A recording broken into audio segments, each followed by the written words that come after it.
दिनैनि उदालगुरि जिल्लानि सिङाव थानाय गबसा सुबानि बाथौ थानसालियाव लाइमोनफोरनि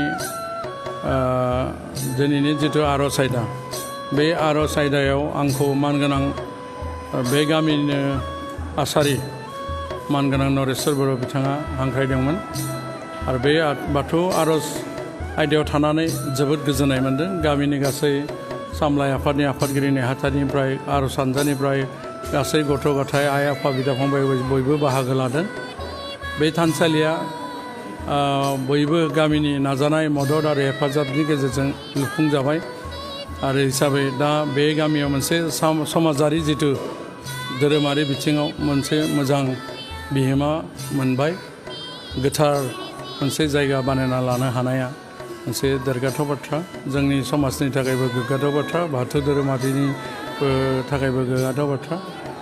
जों धोरोमखौ एंगारनानै खनजोसेबो जों माने दावगानो हाया। जोंनि बाथौ धोरोमा ओरैनो नङा, आबै आजौमोना बे मुलुगमा सृष्टि जानायनि उनावनो जायखौ जों मोनसिं सिं ब्राय मोनसिं सिं ब्रै गिबि सोरजिजानाय सुबुं होननानै बै समनिफ्रायनो सोलिबोनाय मोनसे धोरोम, एंगार हायै धोरोम। आरो बे धोरोमाव मोनसे हा दै बार अर अख्रां मोनबा तत्वखौ सिम्बलिक हिसाबै सिजौ दंफांखौ लानानैनो बेयाव जोङो मोनसे सिम्बल लानाय जादों। जिब जुनार दाउसिन दाउलानि खुनु मानसि दुमसिनि बेयाव सावगारि लायाखै। जेनेबा फांसे दंफाङा जायगा मोनसेयाव थानानै गावनि देहाखौ जेरै सोनारो आरो गावनि देहाखौ जेरै गोग्गो बानायो आरो आखाइ फोलावनानै जिखिनि रोदाजों जिखिनि फोलावनानै मोनजादों बेखिनिखौ लानानै सोलिनो हायो। धोरोमनि बान्दोआव थायोब्ला मानसिया इसोरखौ मोनदांनो हायो। दा बे बाथ्राखौनो सिम्बलाव बेबायदि फोरमायनाय जादों। आरो जोंनि जिथु गुरु 18 जन गुरुनि जेरै माने भागवतआव 18,000 श्लक, 18 पुराण जुगजाना महाभारतआ जादों। थिग बेबायदिनो इस्लामिकफोरनि जिथु 18,000 मख्लखात, बे 18 सोदोबनि जिथु महत्त, इस्लामिनि जेरै 18,000 मख्लखात आरो 18,000 जिथु श्लक आरो 18 पुराण, 18 सोदोबखौ जों गारनो हायाखै धोरोमारि बिथिङाव। बेखौ आङो मोनदांनो मोन्दों। दा जायखिजाया आं गोलावै बुंनो सानाखै। बाथौ धोरोमनि जिथु सोदोब, जिथु तत्व गुमुर, बियो बेसेन बरा आंनि बुजिनायाव। आं जोबोद मोजां मोनो आरो बेबायदिनो जोंनि समाजा बाथौ धोरोमखौ लानानै माने बिश्वनि दरबाराव मोनसे हारि हिसाबै जे सिनायथि मोननो हायो, बेखौ आङो इसोरनि सेराव आर'ज बावनानै आंनि बुंनायखौ फोजोबबाय। गोजोन्थों। खुलुमबाय। गबसा सुबा गामियाव दिनै गोथार बे सानाव गबसा सुबा लाइमोन आफाद, आलारि हारिमु आफादनि बानजायनायाव मोनसे सांग्रांथि आर'ज मेथाइखौ लानानै मोनसे सांग्रांथि होनाय हाबाफारि जायो, जेराव जोंनि लाइमोन जाखांफुनाय सेंग्रा सिख्ला बिथांमोनखौ जि खाम सिफुं मादाल बे फोरोंनायनि मोनसे मावबादा बायदि खालामनाय जादों। आरो बेवहाय बाथौ धोरोमनि माखासे गोनांथार बाथ्रा, मेहेरगोनां बाथ्रा आरो बाथौ धोरोमनि माखासे गुमुर, बे बाथ्राखौ सावरायनो थाखाय बोसोनगिरि हिसाबै, बोसोन बिबुंथि होनाय हिसाबै गरिसर समस्तिनि मानगोनां MCLA BTR मार्केटिं बर्डनि चेयारमेन सार पबित्र कुमार बर' बिथांखौ आलासि हिसाबै, गाहाय आलासि हिसाबै लिंना लाबोदोंमोन।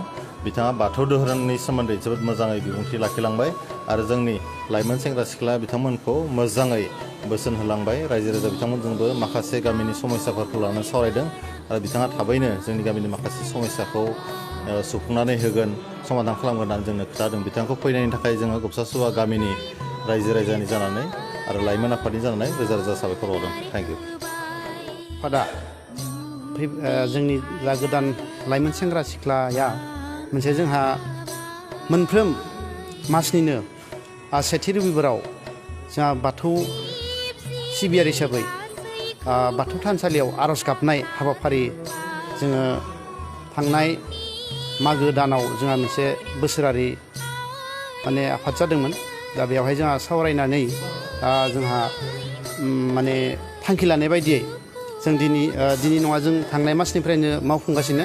दा थिग बिनिनो दिनै जोङो थांनाय जिथु मासनि सेथि रबिबाराव जों मोनसे उसुबिदानि थाखाय लानो हायासै दिनै जोङो बेखौ नैथि रबिबारबाबो जों लाफुंबाय दा बेवहाय जों थांखि बायदियै गामिनि दा फैबाय थानाय जा गोदान जाफुनाय लाइमोन सेंग्रा सिख्लाया जाहाथे गासै बिथिङावनो जोङो माने रोंखा राखा जानो हायो धोरोम बिथिङावनो जा लेखा फरायनायानो जा खामानि दामानियानो जा बायदि समाजारि गियानखौ सोलोंनो थाखाय नैबे जा हाबाफारि आर'जनि गेजेरजों जों आलासि लिंनानै माने सम सम आलासि लिंनानै जोङो मोनसे सावरायनाय हाबाफारिखौ लादों थिग बिदिनो जों माने भाग्य होननांगोन जोंहा मोनसे भाग्यबानि जों थिग बिदिनो जोंहा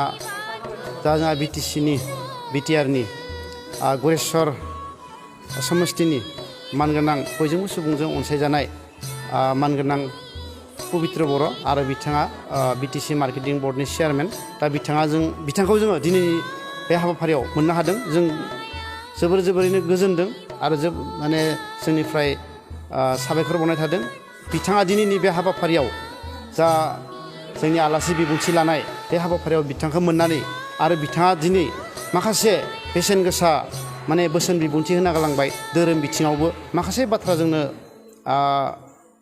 बोसोन होना गालांबाय आरो लोगोसे जौगानायनि बेलायावबो दा दिनैनि समाव लाइमोन सेंग्रा सिख्लाया माबायदि जों दावगानो हागोन गाव माबायदि सिनसियार जानांगोन माखासे बिदिन्थि महरै लानानै बिथाङा गोबां बाथ्रा जोंनो बोसोन होलांबाय जों आसा खालामदों बिथांनि बोसोनाव जाहाथे जोंनि लाइमोन सेंग्रा सिख्लाया गोबां माने बिथांनि बोसोनखौ बजबना लानानै खामानिखौ मावलांनो हागोन निस्सय जों जौगानो हागोन बेखिनिखौनो दिनैनि बुंनानै आङो फोरमायनाय जाबाय